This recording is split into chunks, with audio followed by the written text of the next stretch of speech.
Amém. Mais um lindo hino com a mamãe. A mamãe sempre cantava esse hino também. Todas elas cantavam. Mas tem aqueles que deixam muita marca. E esse é um que deixou. Ó, porque Jesus me ama, eu não posso te explicar. Mas a ti também te chama, pois deseja te salvar. Te salvar. Amém? Amém. Queridos e amados irmãos, a paz do nosso Senhor e Salvador Jesus Cristo. Hoje, 10 de maio de 2020, estamos estudando a lição de número 6, que tem por título A Condição dos Gentios sem Deus. O nosso textual está na carta aos Efésios, no capítulo 2, versículo 11, que diz: Portanto, lembrai-vos de que vós, noutro tempo, erais gentios na carne, e chamado incircuncisão pelos que na carne se chamam circuncisão, feita pela mão dos homens. A nossa verdade prática: outrora sem Deus, por meio de Cristo, os gentios tornaram-se descendência de Abraão e herdeiros da promessa. A nossa leitura bíblica em classe está na carta aos Efésios, capítulo 2, versículos 11 e 12, e na carta aos Romanos, capítulo 4, versículos 12 a 14. Aos Efésios, Paulo escreve: Portanto, lembrai-vos de que vós, noutro tempo, erais gentios na carne e chamados incircuncisão pelos que na carne se chamam circuncisão, feita pela mão dos homens, que, naquele tempo, estáveis sem Cristo, separados da comunidade de Israel e estranhos aos concertos da promessa, não tendo esperança e sem Deus no mundo. Aos Romanos, ele fala: E fosse pai da circuncisão, daqueles que não somente são da circuncisão, mas que também andam nas pisadas daquela fé que teve nosso pai Abraão, que tivera na circuncisão. Porque a promessa de que havia de ser herdeiro do mundo não foi feita pela lei de Abraão, ou a sua posteridade, mas pela justiça da fé. Pois, se os que são da lei são herdeiros, logo a fé é vã, a promessa é aniquilada.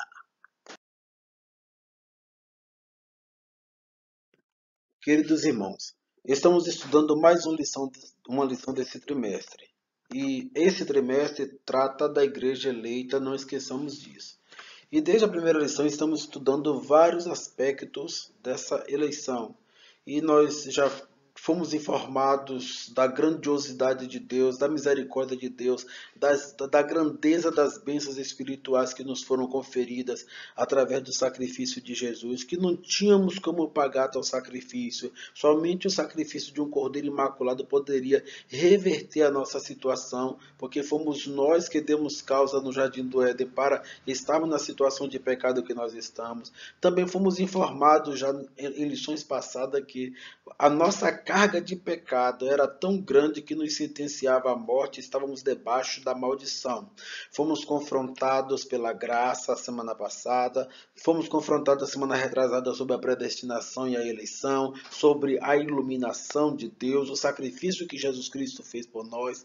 E nesta semana, nesta aula, nós estaremos sendo confrontados entre nós gentios e os judeus. Isso nos coloca ainda em situação pior do que nós imaginávamos.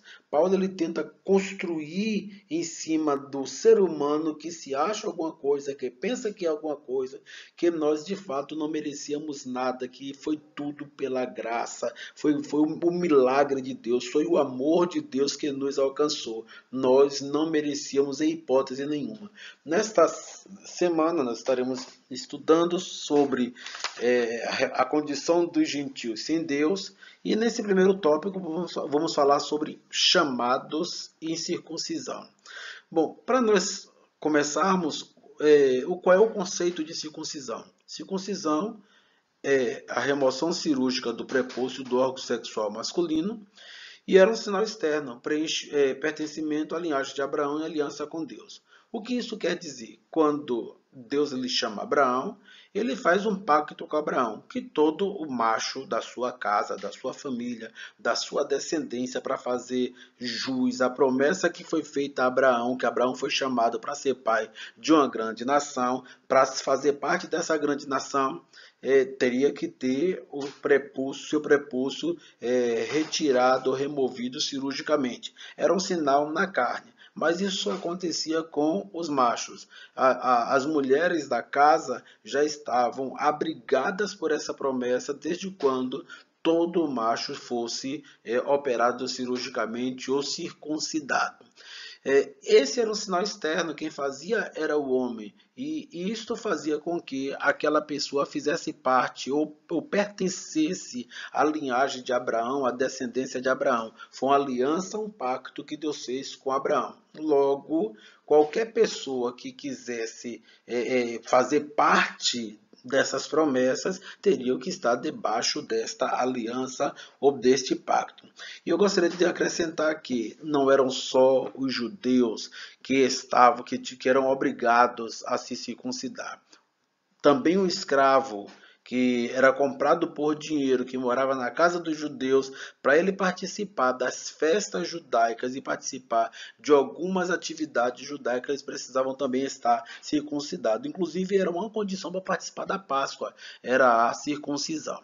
E qual é o significado religioso? Fisicamente já sabemos que era a incisão, o corte cirúrgico, a remoção cirúrgica do prepúcio, que hoje equivale a uma operação de fimose.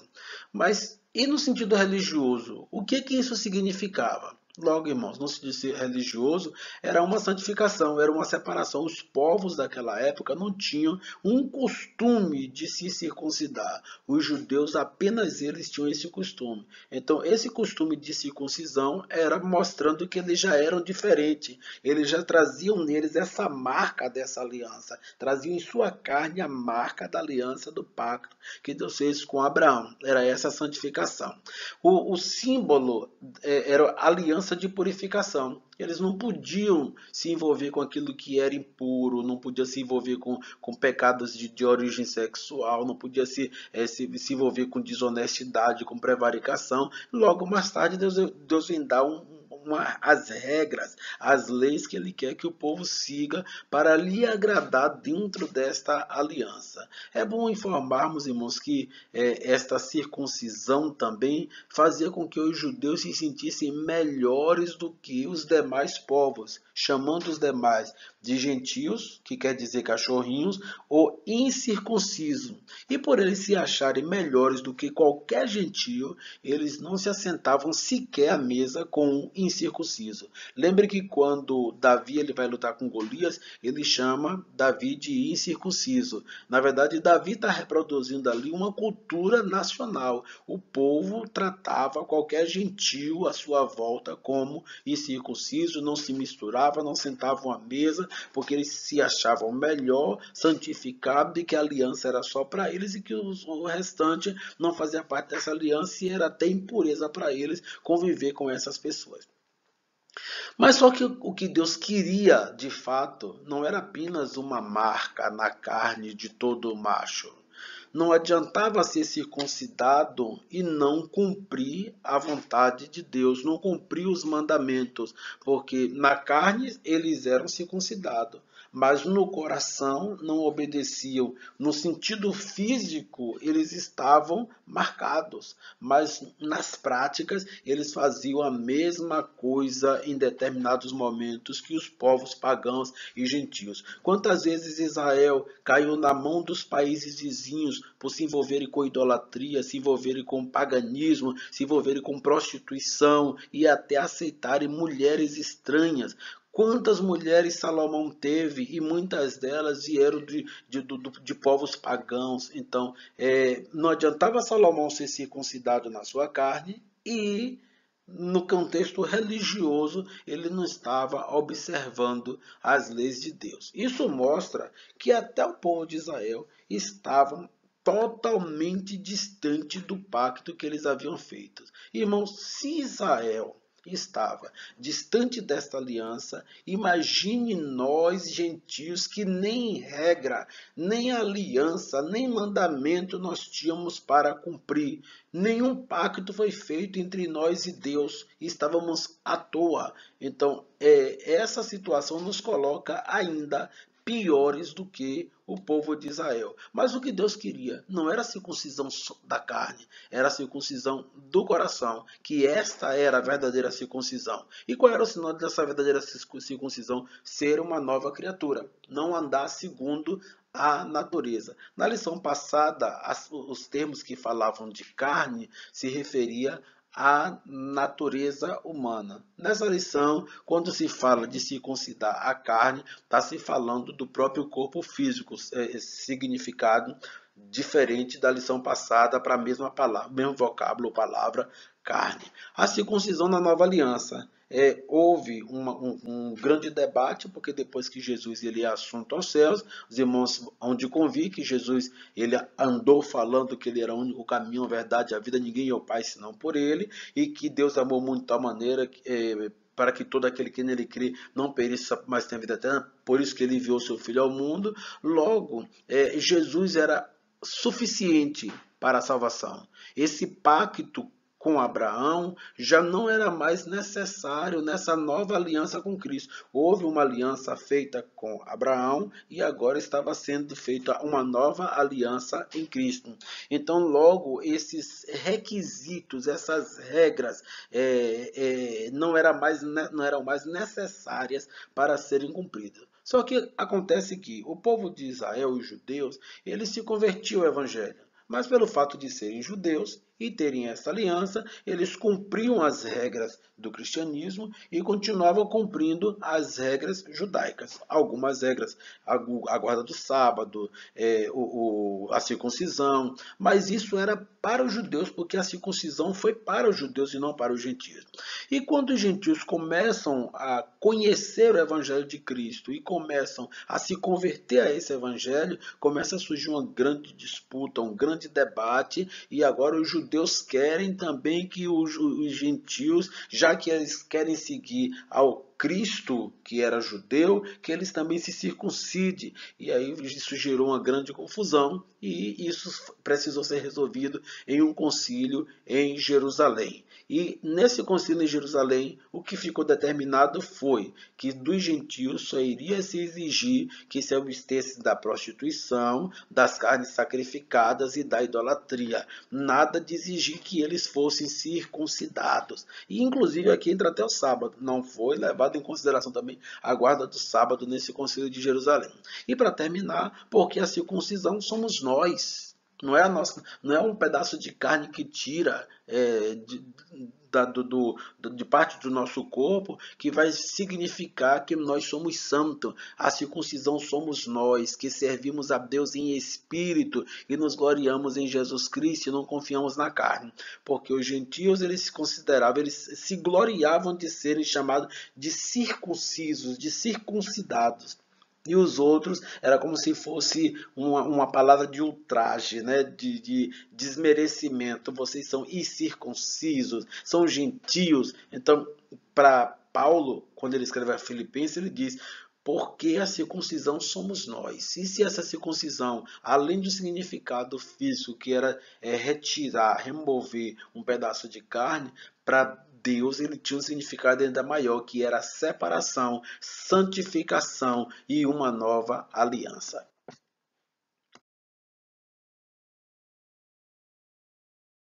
Bom, irmãos, havemos de convir que se a circuncisão dava alguns direitos ou conferia alguns direitos aos judeus, logo os incircuncisos ou os não circuncidados não teriam alguns direitos. Se chegasse em Israel, não poderia participar da Páscoa, não poderia participar da festa do Pentecoste, não poderia participar da festa dos tabernáculos, não poderia participar das festas das luas novas. Em síntese, não poderia participar de muitos cultos em Israel. Uma outra coisa, até para participar, para entrar no templo dos judeus, eles não tinham alguns privilégios, porque não eram circuncidados. Não eram descendência de Abraão.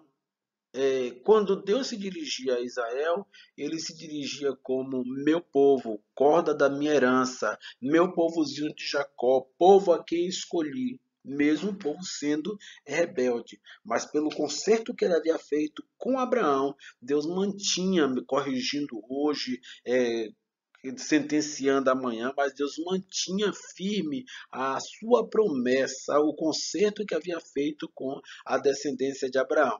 E nós? Nós estávamos estranhos a esse concerto. Não era só a falta de privilégio de participar dos cultos judaicos ou de participar das promessas da vida judaica com Deus. Também as promessas, estávamos excluídos da promessa. Tínhamos uma vida sem Cristo também. Quando nós tínhamos uma vida sem Cristo?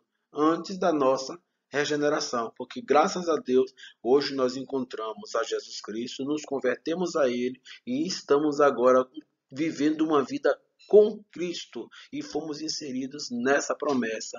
Como nós estávamos estranhos ao conceito da promessa também, como nós tínhamos uma vida sem Cristo, com nossa religiosidade e indiferença, irmãos. Primeiro, religiosidade porque, embora pagão, mas não servimos a um Deus verdadeiro. Lembrem que Israel sempre teve como tropeços Baal, Baalins, Asterote, Moloque, deuses daqueles povos que moravam em volta de Israel. Logo, essa religiosidade que o homem tem necessidade, porque o homem é espírito, alma e corpo, o corpo necessita de comida, a alma necessita de emoções ou se alimenta de emoções, e o espírito só se alimenta de espírito, e Deus é o espírito que alimenta o nosso espírito. Então, esse vazio que o homem tem dentro do seu espírito, ele precisa preencher com alguma coisa. Se não for Deus, vai ter que ser um outro espírito que eu não preciso falar o nome para os irmãos. Logo, esse espírito vai estar eivado de religiosidade. E essa religiosidade vai ser transferida, essa espiritualidade vai ser transferida, essa adoração, essa oração, para outros deuses, deuses pagãos, deuses de madeira, deuses de barro, deuses de ferro, de bronze, de prata, de ouro, que não anda, que não vê, que não fala, que não ouve, e assim sucessivamente. Mas o ser humano sempre buscou uma religiosidade, mas era uma religiosidade que o divino eram outros, a divindade eram outras. O Deus verdadeiro não estava com esse povo, logo estavam estranhos ao concerto da promessa, estavam estranhos ao compromisso, à aliança da promessa, porque a aliança deles não era com o Deus verdadeiro, o Deus que promete e cumpre, era um Deus falso, e estava indiferente, porque havia uma promessa lá no Jardim do Éden, que da semente da mulher nasceria um varão que esmagaria a cabeça da serpente, mas infelizmente essas pessoas não conheciam essas promessas, estava indiferente à promessa, eles não tinham não era palpável para eles essa promessa de que Deus os amava, que existia um verdadeiro Deus e que queria abraçá-los e dar um fim melhor do que o fim que eles estavam perseguindo ou prosseguindo. E estavam separados da comunidade de Israel. Já falamos aqui que fomos excluídos da escolha divina porque Deus escolheu Abraão e a sua descendência. Abraão formou uma nação, já existiam outras nações. Quando Deus escolhe um, ele não está escolhendo outros. Então, há uma exclusão. Então, houve uma exclusão. Mas essa exclusão aqui, não entendem, irmãos, que é uma exclusão porque Deus não nos amava, não. É porque Deus precisava escolher uma nação para o seu filho vir ao mundo. E para isso, ele precisava escolher uma nação para purificar essa nação, santificar essa nação, separar essa nação para o seu filho descer nessa nação, para daí então todo mundo ser alcançado. Mas éramos, de qualquer sorte, na carne, como Paulo fala, na carne nós éramos excluídos da escolha divina, porque nós não éramos circuncisos, nós éramos incircuncisos. Éramos também excluídos dos privilégios, os vários privilégios que nós vivenciamos aqui nessa lição. É o caso de excluídos de ter um profeta nos falando. Quantas nações no Antigo Testamento tiveram a oportunidade de ouvir Deus falar por meio de um profeta? Eu vou dizer para os irmãos que Nínive teve, porque Jonas foi lá, Naum foi lá, que alguns outros países tiveram essa oportunidade, porque Deus usou paulatinamente algum profeta ou outro, mas quem tinha o privilégio de ter profetas, celeiro de profetas, escola de profetas, ranchos de profeta, era Israel. Mas todas as nações não pertenciam a Deus, sim, mas naquele momento a escolha divina foi por Israel. Esses privilégios eram por Israel. Para quem foi que Deus abriu o mar vermelho? Para Israel. Para quem foi que Deus mandou o maná dos céus? Para Israel. E os outros povos estavam excluídos desse privilégio. E nós, se continuássemos assim, também estávamos excluídos dos privilégios da nova aliança. Só que a antiga aliança nos excluiu, a nova aliança não. Estávamos excluídos também da chamada. Mas hoje não, nós temos essa inclusão, né? O jambuzeiro que foi enxertado na videira. E aqui, por fim, vai falar o seguinte: alienados aos pactos das promessas. Existiam pactos. Lembrem-se que o primeiro pacto que Deus faz com Abraão, mas esse é o primeiro pacto que Deus faz na carne. Porque o pacto que Deus fez foi com a humanidade no Jardim do Éden, com Adão. Adão é pai de todas as nações. Abraão deu origem a algumas nações, dentre elas Israel. Mas já existiam outras nações e nem todas as nações são oriundas de Abraão. Nós somos oriundos de Abraão na fé, né? Que Abraão é nosso pai na fé. Mas estávamos alienados aos pactos das promessas. Já vimos isso. Fora, excluído, vendidos, né? A parte, melhor dizendo, desses pactos das promessas. Mas e o advento do Messias? Chegou o momento, né, do Messias se manifestar para o mundo, e quando ele se manifesta para o mundo, ele veio para o que eram seus. Quem eram dele? Aqueles que cumpriam, que estavam dentro do concerto antigo, mas aqueles que estavam dentro do concerto antigo, os chamados circuncisos, ou os circuncidados, eles não receberam. Mas foi exatamente os incircuncisos, os gentios, os pagãos que o receberam. E o que foi que Jesus fez? Nos fez ser herdeiro de uma maravilhosa promessa. Nós também fomos inseridos nessas promessas. Mas só que Deus ele faz um pacto com Abraão para Israel.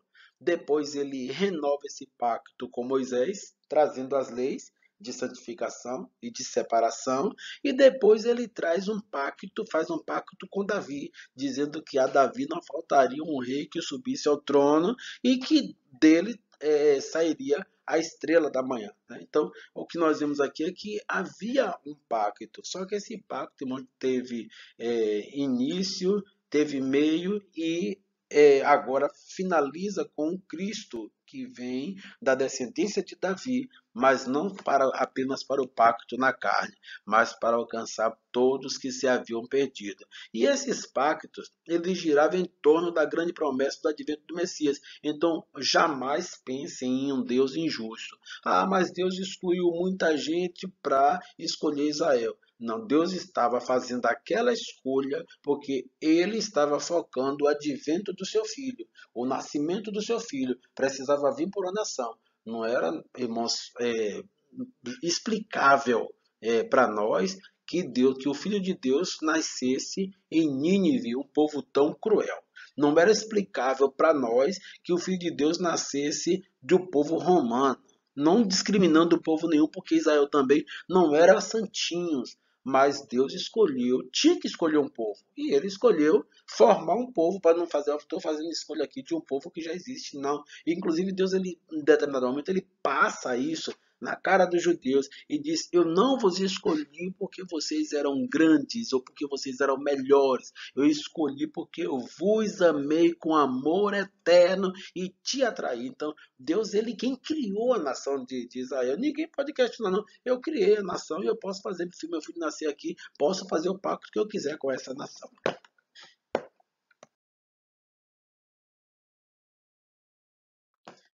Terceiro tópico: estávamos sem esperança e sem Deus. Percebam que Paulo ele faz um confronto com Israel, né? O povo gentil com com os judeus, e depois ele faz um confronto da nossa exclusão, éramos excluídos, né? Relegados a segundo plano, isso para os judeus, irmão, porque aos olhos de Deus, Deus estava fazendo tudo com o propósito de nos alcançar. E agora Paulo ainda diz assim, olha, vocês estavam sem esperança e sem Deus. Se morresse, vocês não sabiam nem para onde ia. Não sabiam nem que existia uma promessa para vocês, né? Aquela pessoa que é rica, tem uma grande herança, mas não sabe porque ninguém informou. Éramos nós, né? Sem esperança e sem Deus. Por que estávamos desprovidos de esperança? Esperança, ela vem da confiança. Alguém é, faz uma promessa, a promessa, eu confio que aquela pessoa vai cumprir aquela promessa e eu aguardo, eu espero. Então essas três palavrinhas, esperança, confiança e promessas, elas estão alinhadas. Mas se não tem promessa, como vai ter confiança? Se não tem confiança, mesmo que tenha promessa, como vai ter esperança? A promessa tem, irmãos, e nós conhecemos. Agora tem pessoas que confiam nessa promessa e tem pessoas que também não confiam nessa promessa. Se não confia, como é que vai esperar? Os irmãos compreendem? Então, a falta de esperança e de paz revela a ausência de Deus na vida do ser humano. O homem pode adorar milhões de deuses, mas se não confia naquela promessa, promessa do arrebatamento, promessa que vai morar no céu, promessa que vai sentar às bodas do Cordeiro, a promessa de que vai viver eternamente com Deus, ele nunca vai esperar, porque se ele não confia que Deus é capaz de fazer, vai esperar para quê? Vai perder o tempo dele? Então, esperança, confiança e promessa são palavrinhas que estão entrelaçadas. Sem Deus no mundo, éramos idólatras, politeístas e pagãos. Pensem, politeísta é porque tem vários deuses. Como é que estavam sem Deus no mundo? Tinha tantos deuses, mas não tinha o Deus verdadeiro. O Deus do mundo, o Deus do universo. Sem Deus no mundo, porque quem são os outros deuses? Deuses criados pela imaginação humana, deuses venerados por ter matéria e, na verdade, quem está por trás de toda essa adoração é o nosso adversário. Éramos pagãos, idólatras e politeístas, enquanto existe apenas um Deus. Nossas vidas eram regidas pela falsa ideia de divindades pagãs. Tem muitos deuses. Até hoje tem nações que pensam assim, que tem muitos deuses e que tem um Deus para orar a cada dia, né? Mas a ruína moral e espiritual dos gentios é indiscutível, porque a cada momento que nós adoramos mais deuses, mais nós descemos para a sepultura, descemos para a pocilga espiritual, para um lamaçal de pecado. Precisávamos de uma esperança infinita, uma esperança que, mesmo depois da nossa morte, ela ainda subsistisse. E essa esperança, ela só vem com a fé em Deus. Logo, é a fé a base da confiança e da esperança. A fé na promessa de Deus. Bem, queridos, chegamos ao fim de mais uma aula. Não é aquela aula que vamos com profundidade, porque nossa intenção é que vocês acompanhem a lição da Escola Bíblica Dominical, sobretudo aqueles que estão em isolamento, né, mais severo em seus lares. Oramos a Deus para que o mais breve possível essa pandemia passe e a vida volte à normalidade, apesar de que eu acredito que a normalidade ela vai ser um pouco diferente agora, principalmente dos seres humanos com relação à sua higiene, principalmente do ser humano com relação à sua saúde, né? Mas a conclusão de hoje nos diz o seguinte: no outro tempo éramos incircuncisos e estávamos excluídos da aliança com Deus, separados de Cristo e de Israel. Vivíamos alienados ao conceito da promessa, desesperançados e longe de Deus. Um dia, porém, a magnitude do amor divino circuncidou os nossos corações, aproximou-nos de Cristo e de Israel e incluiu-nos na esperança da promessa e revelou a nós o único e verdadeiro Deus. Bendito seja o seu santo nome para sempre. Não esqueçam que nessa lição nós estudamos cinco situações em que estávamos. Estávamos sem Cristo, estávamos separados da comunidade de Israel, estávamos estranhos ao conserto, a antiga aliança da promessa, não tínhamos esperança e não tínhamos Deus no mundo, mas Jesus mudou a minha e a tua história. Se você crê, glorifique e exalte a Ele, porque não temos mérito nenhum, é a graça dele que nos tem alcançado. Um abraço para todos e Deus nos abençoe. Amantíssimo Deus e Pai, nesta hora, elevo a minha voz até o trono da tua graça, no nome do nosso Senhor e Salvador Jesus Cristo. Primeiramente, te agradecendo pelo privilégio de fazer parte desta grande família, te agradecendo pela oportunidade de ter te conhecido, te agradecendo pelo teu grande sacrifício que fizeste na cruz do Calvário por nossas vidas, ainda que nós não merecíamos. Te louvamos pelo privilégio de estarmos aqui compartilhando a tua palavra e te pedimos que abençoe a este irmão, a esta irmã que está em isolamento mais severo, que será alcançado através desta mídia, que tu possas abençoar a sua casa, abençoar a sua família, abençoar a sua saúde, restaurar, meu Senhor, aquilo que está precisando de uma restauração, abençoar, intervir. Eu te peço uma bênção toda especial para esta casa, para este lar, que tu venha prover com toda sorte de bênção material e espiritual, meu Senhor, sobretudo alimentando e nutrindo a confiança e a esperança, meu Senhor, da tua igreja, meu Senhor, em plena situação que nós estamos vivendo de isolamento. Deus amado, eu te peço pela tua igreja em toda a face da terra, porque todo o mundo está passando pela mesma situação. Te peço pelos nossos líderes, meu Senhor, pelo ministério da tua igreja. Também te peço pelos nossos líderes políticos, meu Senhor. Deus amado, eu te peço que venha intervir, meu Senhor, para que as pessoas que estão precisando, meu Senhor, de um socorro, aquele servo teu que trabalha em frente do confrontamento, tanto na área de saúde como na área de segurança pública. E, meu Deus, eu te peço que tu venhas guardar suas vidas, proteger de todo mal, que tu venha, meu Senhor, imunizá-las, meu Senhor, que tu venhas pôr cada um numa redoma de proteção, para que nenhum mal, meu Senhor, lhe suceda ou lhe ataque, meu Senhor, ou que leve qualquer problema para a sua família. Guarda o teu povo, nós te pedimos a tua bênção, meu Senhor, para toda esta nação, para a nossa economia, para frentes de trabalho, meu Senhor, para mercado de trabalho, para que milagres aconteçam, em nome de Jesus. Amém.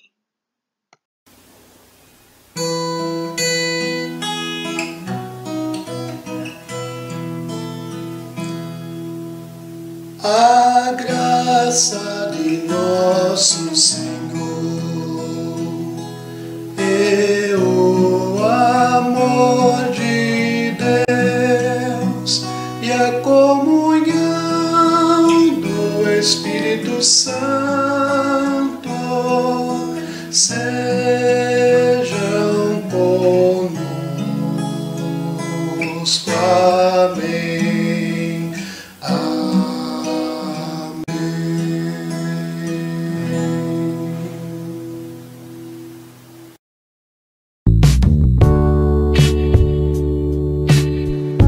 Ser mãe e ser pai ao mesmo tempo é uma responsabilidade que tem os seus desafios, mas também as suas alegrias.